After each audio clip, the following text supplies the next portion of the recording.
U.S. rejects Venezuela's offer of prisoner swap for Lopez. The U.S. has ruled out a prisoner swap to secure release of jailed Venezuelan opposition leader Leopoldo Lopez. Mr. Lopez has been in prison since last February on charges of inciting violence during mass anti-government protests held at the beginning of 2014. On Sunday, Venezuelan President Nicolas Maduro said he would free Mr. Lopez in exchange for the release of a Puerto Rican nationalist held in the U.S. A U.S. official said on Monday that the two cases could not be compared. Lengthy sentence. During a televised speech on Sunday, President Maduro said that the only way I would use my presidential powers to release Mr. Lopez would be to put him on a plane to the United States, to leave him there, and that they hand over Oscar Lopez Rivera, man for man. Nicolas Maduro during a meeting with governors and ministers in Caracas on the 4th of January 2014. President Maduro called Mr. Lopez the monster of Ramo Verde after the prison where the politician is held.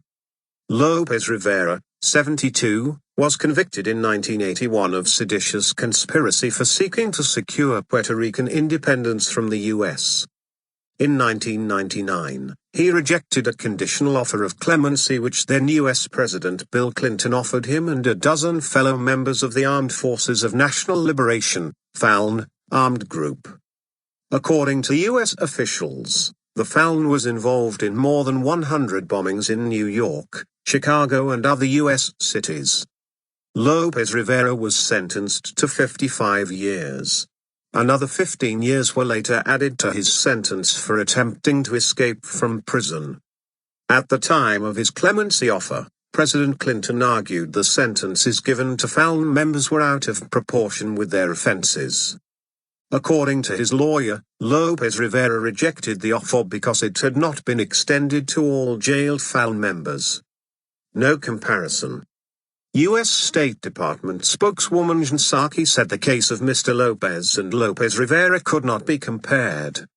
She also stressed that the U.S. had repeatedly requested the release of all political prisoners and lamented that President Maduro proposes to send into exile opposition figures instead of having a discussion about the real concerns and problems confronting Venezuela.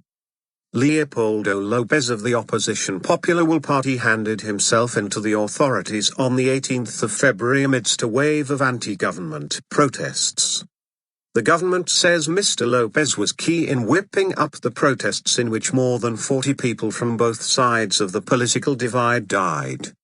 Supporters of Mr. Lopez say he is a political prisoner who is being punished for his opposition to the government of President Maduro.